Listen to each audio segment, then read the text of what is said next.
Hello everyone, good morning and happy new year आप सब लोगों को।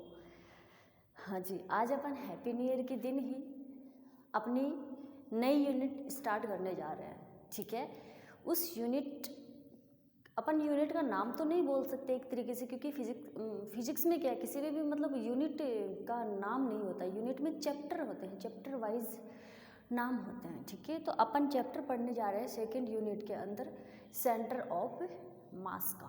ठीक है, आ जाओ, नई नई शुरुआत, नया नया दिन, नया नया साल। ओके, अपन भी नए नए सब। आ जाओ, बात करते हैं अपन सेकेंड यूनिट में सेंटर ऑफ मास क्या होता है। ओके, देखो, किसी पिंड का ऐसा सेंटर जहां टोटल मास केंद्रित माना जा सके, उसे क्या कहते हैं अपन? सेंटर ऑफ मास। शायद डेफिनेशन से समझ में ना आए, बाद में अपन बात करेंगे तब समझ में आ जाएगा, पर आई रिपीट डेफिनेशन। किसी पिंड का ऐसा सेंटर जहां टोटल मास केंद्रित माना जा सके, उसे सेंटर ऑफ मास कहते हैं। हाँ जी, centre of mass linear motion करता है। ठीक है, सेंटर ऑफ मास जो होता है वो हमेशा लीनियर मोशन करता है, यानी कि द्रव्यमान केंद्र सदैव रेखीय गति करता है। किसी पिंड में देखो, अगर मान लो अपन एक पिंड ले लें, ठीक है, ये मान लो अपने पास कोई एक पिंड है। अब इसका सेंटर ऑफ मास अपन ने ये मान लिया, ये माना क्या, मान लो कि ये अपन ने सेंटर ऑफ मास ले लिया इसका। ठीक है, अब अपन ने इसके अंदर काफ़ी सारे पार्टिकल्स दिखा दिए। एक पार्टिकल ये यहाँ पे लो, और एक ये लो, एक ये लो, एक ये लो, एक ये लो, एक ये लो। ठीक है, क्या किया अपन ने? सबसे स्टार्ट में ध्यान से सुनना, अपन ने एक पिंड लिया, उसका सेंटर ऑफ मास यहाँ पर रख दिया। ठीक है, अब अपन ने इस सर्किल के अंदर या फिर इस पिंड के अंदर बहुत सारे पार्टिकल्स ले लिए। क्लियर है? जिसको अपन ने अलग अलग मास से रिप्रेजेंट कर दिया। मान लो ये पार्टिकल है, इसको अपन ने बोल दिया m1 मास, इसको बोल दिया m2, इसको बोल दिया m3, इसको बोल दिया m4, यहाँ पे लिखो भाई, इसको बोल दिया m5, इसको बोल दिया m6। ठीक है, अब क्या करेंगे? इस सेंटर ऑफ मास से इस पार्टिकल m1 की एक पोजीशन वेक्टर ले लेते हैं। ध्यान से सुनना, इस सेंटर ऑफ मास से इस पार्टिकल के बीच एक अपन पोजीशन वेक्टर ले लेते हैं। क्लियर है? उसको अपन क्या नाम दे देंगे? यहाँ पे r1 वेक्टर। ठीक है, ऐसे ही अपन सेंटर ऑफ मास से इस m3 के लिए एक पोजीशन वेक्टर ले लेते हैं। क्या? उसको नाम क्या दे देंगे? r3 vector. ठीक है, ऐसे अपन क्या कर लेंगे? सबके लिए मान लेंगे, या फिर सबके बीच अपन ऐसे डिस्टेंस करके पोजीशन वेक्टर लिख देंगे। ठीक है, m2 की बात कर रहे हो तो r2 वेक्टर कर दो, m4 की बात कर रहे हो तो r4 वेक्टर बात कर लो। ठीक है, ऐसे अपन बात करेंगे। अब क्या करेंगे अपन? अगर ये द्रव्यमान केंद्र वाली दूरी से अपन क्या कर दें, इस द्रव्यमान को, इस मास को इस केंद्र वाली डिस्टेंस से मल्टीप्लाई कर दें। ध्यान से सुनना, इस मास को इस सेंटर वाली डिस्टेंस से मल्टीप्लाई कर दें तो क्या आएगा? देखो कैसे लिखेंगे अपन इसको। इस वाले मास को इस सेंटर वाली डिस्टेंस से मल्टीप्लाई कर देते हैं तो क्या अपन ऐसे लिखते हैं? m1 r1 वेक्टर प्लस इस मास का सेंटर ऑफ मास के बीच डिस्टेंस कितनी हो जाएगी? r2 वेक्टर, तो इसको लिख दो r2 vector plus m3 r3 vector dot dot dot. Okay, last में क्या आ जाएगा? mn r vector n equal 0। भाई ये इक्वेशन कहाँ से लेके आए? अपन ने कोई पिंड ले लिया, उसका अपन ने सेंटर ऑफ मास ले लिया, ठीक है। अब उस पिंड के अंदर अपन ने काफ़ी सारे पार्टिकल्स दिखा दिए। अब उन पार्टिकल्स को अपन ने मास नाम दे दिया m1, m2, m3, m4 ऐसे कुछ करके, ठीक है। अब इस सेंटर ऑफ मास, इस मास की सेंटर ऑफ मास से डिस्टेंस को अपन ने नाम दे दिया, पोजीशन वेक्टर के रूप में नाम दे दिया, कितना r1 वेक्टर, ठीक है। ऐसे ही इस m2 वाले मास को सेंटर ऑफ मास के बीच डिस्टेंस को अपन ने नाम दे दिया r2 वेक्टर, ठीक है। ऐसे नाम कर दिया अपन ने इन सब का, ओके। फिर अपन ने क्या किया है, देखो, अगर इस द्रव्यमान को यानी इस मास को सेंटर ऑफ मास वाली डिस्टेंस से मल्टीप्लाई कर दें, तो मल्टीप्लाई कर दो और लिखते जाओ। ऐसे ही इस दूसरे वाले मास को कर दो पोजीशन वेक्टर से सेंटर ऑफ मास वाली डिस्टेंस से। ये r2 क्या है, r1 क्या है, यहाँ पे सेंटर ऑफ मास की डिस्टेंस से m, सेंटर ऑफ मास की डिस्टेंस से कहाँ से, उस पार्टिकल से, क्लियर है। तो देखो अब अगर अपन इनको जोड़ते जाएं जोड़ते जाएं जोड़ते जाएं, तो क्या अपन इसको ऐसे कितनी बार जोड़ोगे, तो क्या अपन इसको ऐसे लिख दें सिग्मा, ठीक है। इस सिग्मा का मतलब क्या होता है, यानी जोड़, ठीक है। इस सिग्मा का मतलब क्या है, यानी जोड़। सिग्मा का मीन्स होता है जोड़ करना या जोड़ना, ठीक है, जोड़, ऐड, ओके जी। अब द्रव्यमान को अपन क्या कर देंगे, दूरी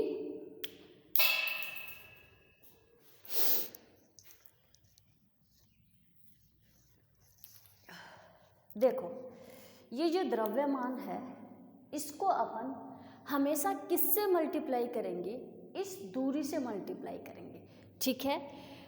तो याद रखना वो दूरी जो है वो कहाँ से मापी जाएगी, आई रिपीट, इस द्रव्यमान को अपन इसकी डिस्टेंस से मल्टीप्लाई करते हैं, ठीक है। ये कर रखा है। तो एक चीज़ याद रखना, इस द्रव्यमान को यानी इस मास को इस डिस्टेंस से मल्टीप्लाई करते हो तो वो डिस्टेंस देखना कि वो डिस्टेंस कहाँ से लोगे आप, ठीक है। तो वो डिस्टेंस आप कभी भी सेंटर ऑफ मास के अंदर ओरिजिन पॉइंट से नहीं लोगे। क्या, सेंटर ऑफ मास के अंदर अगर मास को सेंटर ऑफ मास की डिस्टेंस से मल्टीप्लाई करो तो वो जो डिस्टेंस होती है ना, वो ओरिजिन पॉइंट से ना लेकर सेंटर ऑफ मास से लेनी है, क्लियर है। अपन बात करेंगे आगे सेंटर ऑफ मास कैसे होता है, कैसे निकलता है, क्या होता है, ठीक है। एक बार तो यही याद रखना आप लोग यहाँ तक इसके अंदर कि इस मास को अगर डिस्टेंस से मल्टीप्लाई करना है तो वो डिस्टेंस कभी भी ओरिजिन पॉइंट से ना लेकर सेंटर ऑफ मास से लेना है। क्यों, क्योंकि टॉपिक का नाम क्या है अपना, सेंटर ऑफ मास है, क्लियर है भाई यहाँ तक सबको।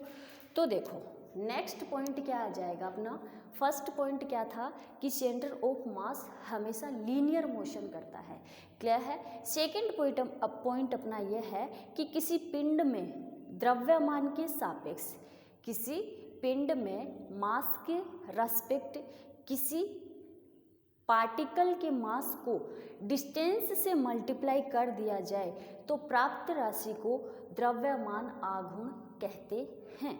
और सभी कणों के द्रव्यमान आघूर्ण का योग सदैव क्या होता है, शून्य होता है। ध्यान से सुनना, इसको अपन ने इससे मल्टीप्लाई करके लिखा तो इस वाली पूरी टर्म को क्या कहोगे आप, द्रव्यमान आघूर्ण कहोगे, क्लियर है।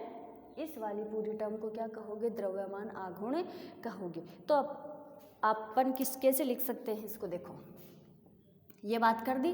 अब इसके लिए अपन सिग्मा यूज करेंगे। सिग्मा का मतलब होता है जोड़ करना, क्लियर है। सिग्मा का मतलब क्या होता है, जोड़ करना।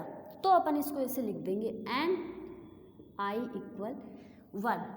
अब क्या अपन इसको ऐसे लिख दें, एम आई और आर वेक्टर आई इक्वल 0 लिख सकते हैं मैडम, लिख सकते हो। तो बस ऐसे ही अपने को इसको लिखना था, क्लियर है। अब थर्ड पॉइंट अपना ये आएगा इसके अंदर कि सेंटर ऑफ मास के रेस्पेक्ट में ऑल पार्टिकल लीनियर मोमेंटम का योग सदैव क्या होता है, जीरो होता है। आई रिपीट, सेंटर ऑफ मास के रेस्पेक्ट में पार्टिकल के लीनियर मोमेंटम मतलब रेखीय संवेग, लीनियर मोमेंटम का योग जो अपन जो उसका ऐड जो करते हैं वो हमेशा कितना आएगा, जीरो आएगा। आई रिपीट तीनों पॉइंट एक बार फिर। फर्स्ट पॉइंट है सेंटर ऑफ मास का कि सेंटर ऑफ मास जो होता है वो लीनियर मोशन करता है, क्लियर है। सेकेंड पॉइंट इसका है कि किसी पिंड में मास के रेस्पेक्ट में किसी पार्टिकल के मास को डिस्टेंस से मल्टीप्लाई कर दिया जाए तो जो राशि प्राप्त होती है उसको अपन कहते हैं द्रव्यमान आघूर्ण, ओके। और सभी पार्टिकल्स के लिए द्रव्यमान आघूर्ण का योग सदैव क्या होता है, जीरो होता है, क्लियर है यहाँ तक। थर्ड पॉइंट अपना ये है कि सेंटर ऑफ मास के रेस्पेक्ट में ऑल पार्टिकल के लीनियर मोमेंटम का योग सदैव क्या होता है, जीरो होता है, क्लियर है भाई यहाँ तक। ये अपना था सेंटर ऑफ मास। अब अपन जानते हैं वी नो दैट इसके इक्वल ये होता है, ठीक है।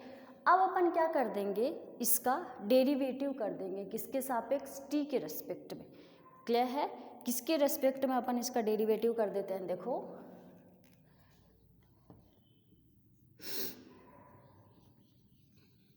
डेरिवेटिव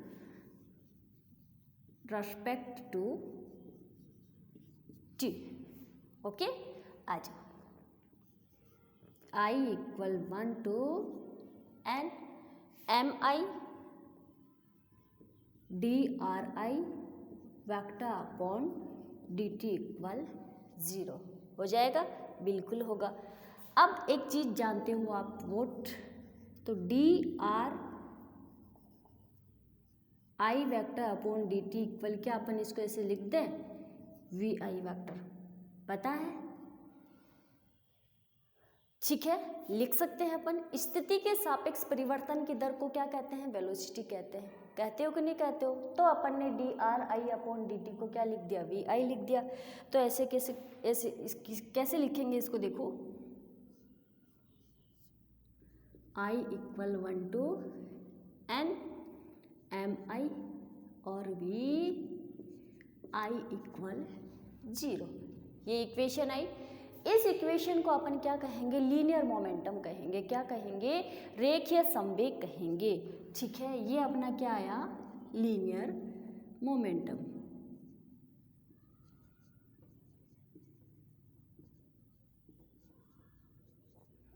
ओके, ठीक है। लीनियर मोमेंटम इक्वल क्या हो गया, 0 हो गया, ओके। जो मैंने आप लोगों को लाइन बोली थी अभी अभी ऊपर, लाइन क्या, उसको प्रूव किया है अपन ने। लाइन क्या बोली थी कि सेंटर ऑफ मास के रेस्पेक्ट में, सेंटर ऑफ मास के रेस्पेक्ट में ऑल पार्टिकल के लीनियर मोमेंटम का योग सदैव क्या होता है, 0 होता है, क्लियर है यहाँ तक। चलो इसके आगे अपन बात करते हैं नेक्स्ट पॉइंट, इसी के अंदर सेंटर ऑफ मास सदैव जो होता है मैक्सिमम मास की ओर डिस्प्लेस हो जाता है। नेक्स्ट पॉइंट क्या रहेगा अपना कि सेंटर ऑफ मास जो होता है वो हमेशा मैक्सिमम मास की ओर डिस्प्लेस हो जाता है।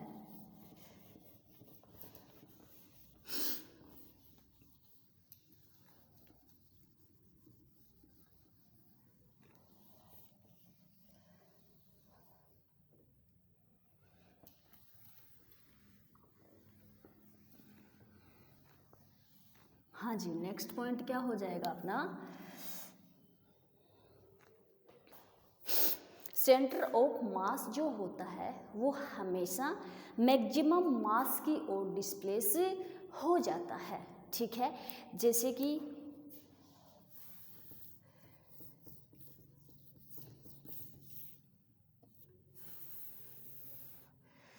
अपने पास मान लो ये कोई वस्तु है, ठीक है, ये अपन ने क्या ले ली, कोई वस्तु ले ली, इसका सेंटर ऑफ मास अपन ने ले लिया यहाँ पर, ठीक है, ये क्या ले लिया अपन ने, सेंटर ऑफ मास। एक वस्तु अपन ने यहाँ पर ले ली, ओके, और इसके साथ एक वस्तु और जोड़ दी अपन ने, ये लो,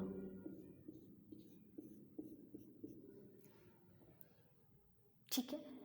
अब बात करेंगे अपन सेंटर ऑफ मास कैसे निकालते हैं और कहाँ पे आता है, ध्यान से देखना। ये अपन ने कोई वस्तु ली, इस वस्तु का सेंटर ऑफ मास अपन ने यहाँ पर ले लिया, ठीक है। अब इस वस्तु का सेंटर ऑफ मास आप कहाँ पे लोगे, क्या बीच में लोगे, नहीं, कहाँ पर लोगे इस वस्तु का सेंटर ऑफ मास, यहाँ पर लोगे, थोड़ा सा इस साइड लोगे, ये क्या हो गया इसका सेंटर ऑफ मास। अब एक चीज और देखना, ठीक है, यहाँ पे क्या है, ज़्यादा मास है। अब देखो, अब आप लोग बोलोगे कि हाँ, और ये अपन ने क्या कर दिया, ये जो वस्तु है ये यहाँ से लेकर यहाँ तक क्या हो जाएगी, इस पॉइंट तक डिस्प्लेस हो जाएगी। बताएंगे बताएंगे भाई बताएंगे। देखो जी, पहले तो एक चीज़ सुनो, ये अपनी कोई वस्तु है, सिंगल वस्तु है, इसका सेंटर ऑफ मास कहाँ ले लिया अपन ने, यहाँ पर ले लिया। अब ये एक दूसरी वस्तु और ली अपन ने, ठीक है, और इस वस्तु के साथ एक वस्तु और जोड़ दी जिसका मास क्या है, ज़्यादा है, ज़्यादा है। तो अब मेरे को ये बताओ, ये वस्तु है, क्या इसका वजन और इसका वजन सेम है, नहीं है, क्यों, क्योंकि ये सिंगल वस्तु है और इस वस्तु के साथ एक वस्तु और जोड़ दी जिसका मास भी क्या है, मैक्सिमम है। तो मैक्सिमम है, तो इसका सेंटर ऑफ पॉइंट अपन एकदम बीच में ना लेके थोड़ा सा क्या कर देंगे, साइड में ले लेंगे। क्या है सेंटर ऑफ मास, क्या होता है सेंटर ऑफ मास, जैसे कि बड़ी बड़ी बिल्डिंगें होती हैं, ठीक है, अगर मान लो उन बिल्डिंगों को गिराना पड़े तो आप लोग क्या सोचते हो कि इंजीनियर जो है उन बिल्डिंगों को ऐसे ही गिरा देता है कि जहाँ पे उसने बॉम्ब वो डायनामाइट लगाया और कर दिया बुड़ूम, ऐसे ही होता है क्या, नहीं। अगर बड़ी बिल्डिंग होती है तो पहले इंजीनियर आके उसको देखता है कि इसका सेंटर ऑफ मास कहाँ है। सबसे पहले उसके अंदर वो किसको देखता है कि इस बिल्डिंग का सबसे बीच पॉइंट कौन सा है, यानी कि इसका सेंटर ऑफ मास कहाँ है। तो वो जब आएगा उसका निरीक्षण करेगा, फिर वो उसके अंदर देखता है कि इसका सेंटर ऑफ मास यहाँ पे है। तो सबसे पहले वो डायनामाइट कहाँ पे रखता है, उस सेंटर ऑफ मास की तरफ रखता है, ठीक है, और फिर उसके बाहर की तरफ वो डायनामाइट लगाता है। अब एक चीज़ आप लोग बताओ, अगर वो सेंटर ऑफ मास से उस डायनामाइट को उड़ा देगा, उस डायनामाइट को छोड़ देगा, तो वो जो बिल्डिंग है वो कहाँ गिरेगी, ऐसे नीचे उस सेंटर ऑफ मास पर ही तो गिरेगी कि नहीं गिरेगी। अगर अपन ने सेंटर ऑफ मास पे सबसे पहले डायनामाइट ना लगाकर साइड में डायनामाइट लगा दिया तो आप लोगों को पता है कि वो बिल्डिंग कहाँ गिर जाएगी, बाहर की तरफ गिर जाएगी, बाहर की तरफ ही गिरेगी। क्यों, उसका अपने लोगों ने सेंटर ऑफ मास का पता ही नहीं लगाया है। तो सेंटर ऑफ मास क्या होता है कि एकदम बीच पॉइंट जो होता है, मिड पॉइंट जो होता है, उसको आप सेंटर ऑफ मास बोलते हो। क्लियर है, ठीक है। तो देखो लाइन क्या थी, फिर टॉपिक क्या था, ये सॉरी पॉइंट क्या था अपना, कि सेंटर ऑफ मास सदैव मैक्सिमम मास की ओर, ध्यान से रखना, ये क्या है मैक्सिमम मास है। लाइन क्या, पॉइंट क्या बोल रहे हैं अपन कि सेंटर ऑफ मास, ये सेंटर ऑफ मास सदैव मैक्सिमम मास की ओर डिस्प्लेस हो जाता है। तो इस वस्तु और इस वस्तु का सेंटर ऑफ मास यहाँ आना चाहिए था, इसका भी यही आना चाहिए था, इसका अगर यहाँ है तो इसका भी यही आना चाहिए था, पर ये वस्तु का सेंटर ऑफ मास यहाँ ना आकर इस यानी कि डिस्प्लेस होकर यहाँ पर आ गया, यहाँ पर आना चाहिए था, यहाँ नहीं आया, तो यहाँ से डिस्प्लेस होकर कहाँ आ गया, यहाँ आ गया। क्लियर है ये पॉइंट। चलो अब एक और देखो, सेंटर ऑफ मास पिंड के अंदर की ओर या बाहर की ओर हो सकता है, ठीक है। सेंटर ऑफ मास जब भी आप बात करते हो तो ये नहीं है कि वो पिंड के अंदर ही रहे, वो पिंड के बाहर भी हो सकता है। कैसे, आज वो बात करते हैं। ये अपना कोई सर्किल है, इसका यहाँ पे अपन ने सेंटर ऑफ मास ले लिया, ठीक है, और ये एक वस्तु है अपने पास ऐसे कुछ करके, ये लो,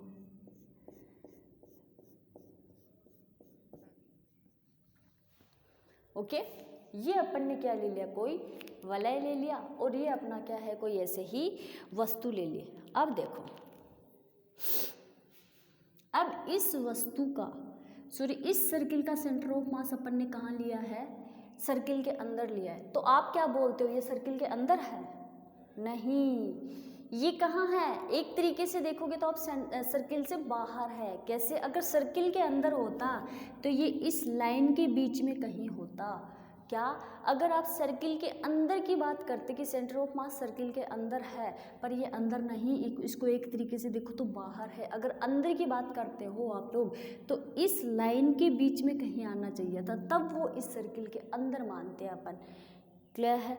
अब देखो, इसका सेंटर ऑफ मास मान लो आप यहाँ पर, ओके, और इसको छोड़ो, यहाँ पर मानो इसका सेंटर ऑफ मास यहाँ पर ले लो और इसका सेंटर ऑफ मास यहाँ पर ले लो। ध्यान से देखना, इसका सेंटर ऑफ मास यहाँ पर लिया और इसका सेंटर ऑफ मास यहाँ पर लिया, इन दोनों को मिला दो, ओके। या सेंटर ऑफ मास छोड़ो, अपने को इस वस्तु का सेंटर ऑफ मास निकालना है, यानी कि एकदम मिड पॉइंट देखना है कि मिड पॉइंट कहाँ पे आएगा। तो देखो, आप यहाँ पे रख दोगे तो क्या मिड पॉइंट आ जाएगा? नहीं, बिल्कुल भी नहीं आएगा। तो देखो, एक पॉइंट अपन ने यहाँ पे ले लिया और एक पॉइंट यहाँ पे अपन ने यहाँ पे ले लिया, इन दोनों को मिलाकर ये आएगा इसका सेंटर ऑफ मास। अब बीच का हुआ कि नहीं हुआ, अगर यहाँ पे डायनामाइट रख के आप छोड़ दोगे तो ये पूरी बिल्डिंग इस पॉइंट पर आकर ही गिरेगी, ना बाहर गिरेगी, बाहर नहीं गिरेगी। क्लियर है? पॉइंट फिर से सुनना, सेंटर ऑफ मास पिंड के अंदर की ओर या पिंड के बाहर की ओर हो सकता है। ये पिंड के बाहर होगा, ये कहाँ होगा? पिंड के अंदर होगा। होगा कि नहीं होगा? होगा।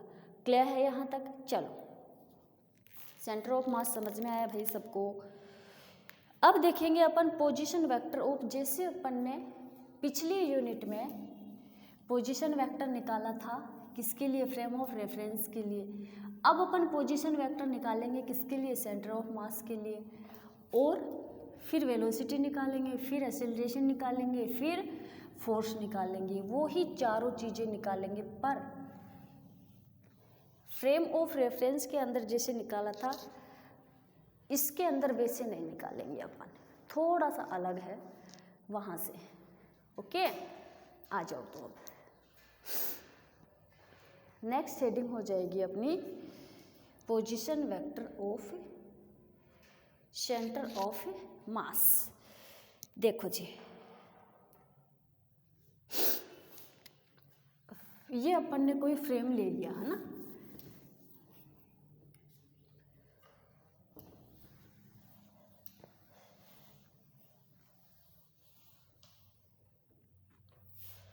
ये अपन ने कोई फ्रेम ले लिया, ठीक है जी। ये इसका ओरिजिन पॉइंट ले लिया। अब देखना इसके अंदर सेंटर ऑफ मास कहाँ निकलेगा, ठीक है। एक ये पॉइंट ले लिया,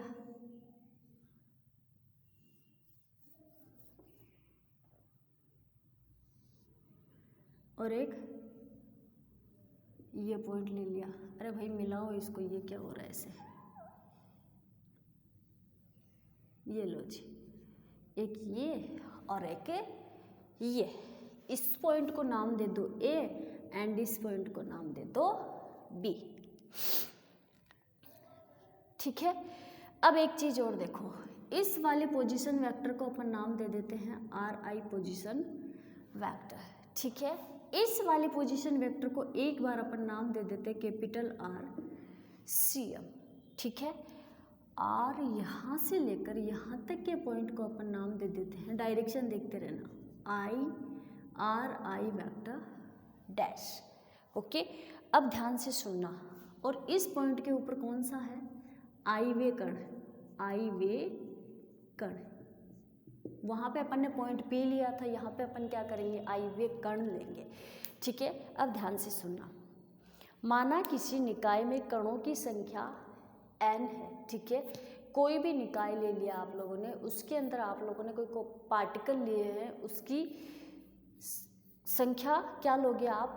n है। तो इस निकाय के द्रव्यमान केंद्र का स्थिति सदिश, इस निकाय के द्रव्यमान केंद्र का स्थिति सदिश, इस वाले पूरे के अंदर द्रव्यमान क्या हो जाएगा अपना, द्रव्यमान के अंदर क्या होगा, आर वेक्टर cm होगा। ठीक है, तो मूल बिंदु के सापेक्ष आर cm है। अभी अपन कहाँ निकाल रहे हैं, मूल बिंदु के सापेक्ष, किसकी बात कर रहे हैं, मूल बिंदु की बात कर रहे हैं। ठीक है, तो इस निकाय के द्रव्यमान केंद्र का स्थिति सदिश पोजीशन वेक्टर की बात कर रहे हैं मूल बिंदु से अपन ने, तो द्रव्यमान केंद्र का पोजीशन वेक्टर बिंदु O के रेस्पेक्ट में क्या हो जाएगा, आर वेक्टर cm है। यहाँ किसी आइवे कण का द्रव्यमान क्या ले लिया अपन ने, ये कोई आइवे कण है यहाँ पे, इसका अपन मास ले लेते हैं mi, इसका मूल बिंदु के सापेक्ष स्थिति सदिश क्या हो जाएगा, ri वेक्टर। ठीक है, और इसका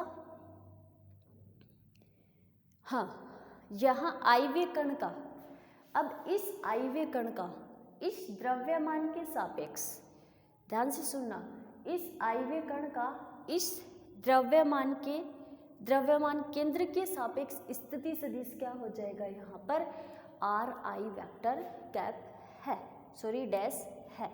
अब देखो आ जाओ, ट्रायंगल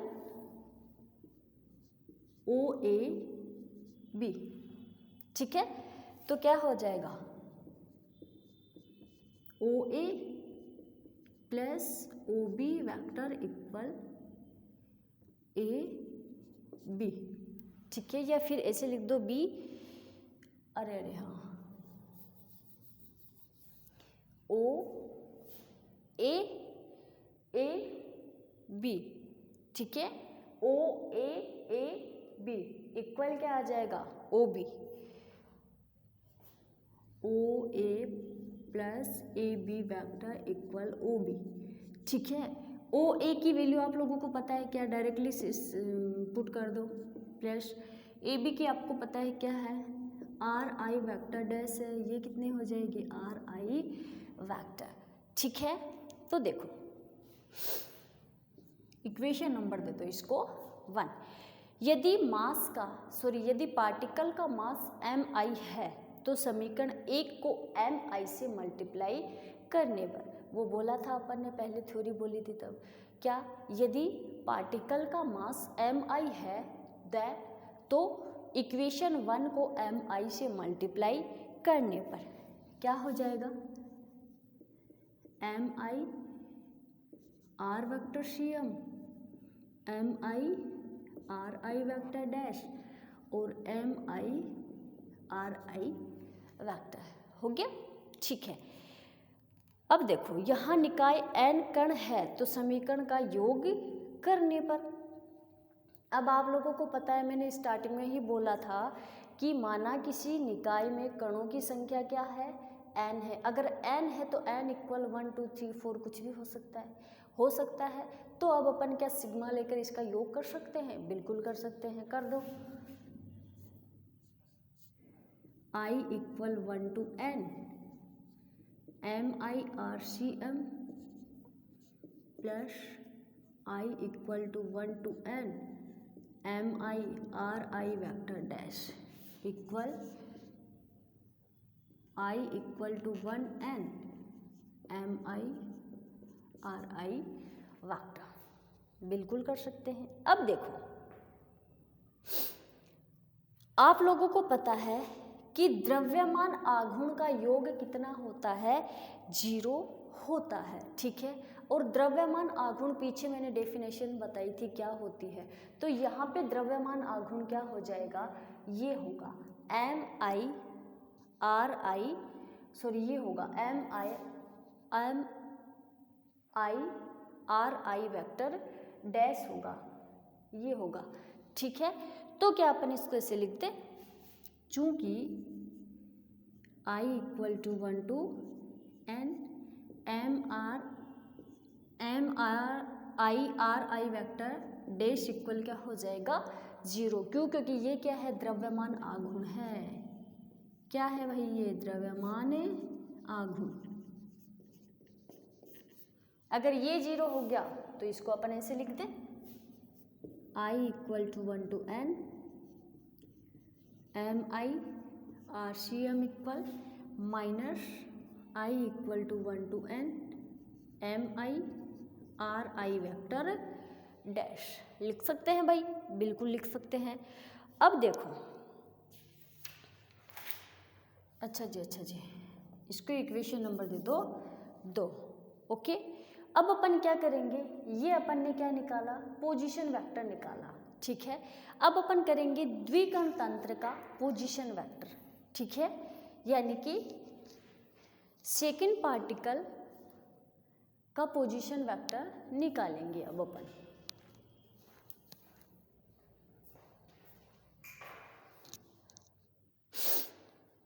हाँ जी, अभी अपन क्या करेंगे, द्विकण तंत्र का द्विकण पार्टिकल का अपन पोजीशन वेक्टर निकालेंगे।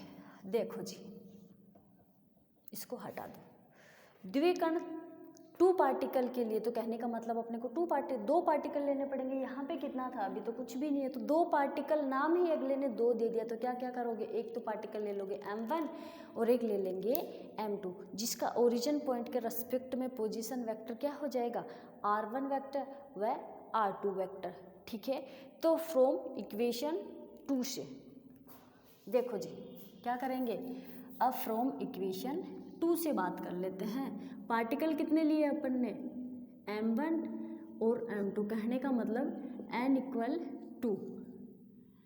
संख्या कितनी हो गई यहाँ पे, पार्टिकल की 2 हो गई, तो 2 लिख सकते हैं, बिल्कुल लिख सकते हैं। और m1 और m2 2 पार्टिकल लिए हैं अपन ने, उनका पोजीशन वेक्टर क्या लिया है, r1 वेक्टर व r2 वेक्टर। तो इस इक्वेशन के अंदर पुट कर देते हैं अपन, करें, आओ तो फिर देखते हैं क्या होता है। I equal to 1 to n, ये कितना हो जाएगा, m1, या फिर यही कर दो n equal 2 mi r vector cm equal I equal to 1 n equal to 2 mi r I vector. अरे ये भाई डेस में नहीं है, सॉरी, ये डेस में नहीं है, ठीक है। तो अब अपन क्या है, इसको ऐसे लिख दे, m1 r vector cm plus m2 r vector cm, दोनों को 2 बार लिखेंगे, बिल्कुल लिखेंगे। m1 r1 plus m2 r2 vector लिख सकते हैं, क्यों, पार्टिकल कितने लिए हैं, 2 लिए हैं, तो यहाँ पे n इक्वल 2 रख दिया, ये देखो n इक्वल 2 रख दिया, u की u रख दी। अब अपन ने इन दोनों को अलग अलग करके लिख दिया, तो अब अपने पास क्या आ जाएगा, RCM वेक्टर वैल्यू चाहिए मेरे को, पोजीशन वेक्टर निकालना है, तो क्या आ जाएगा अब अपने पास, m1 r1 vector plus m2 r2 vector upon m1 plus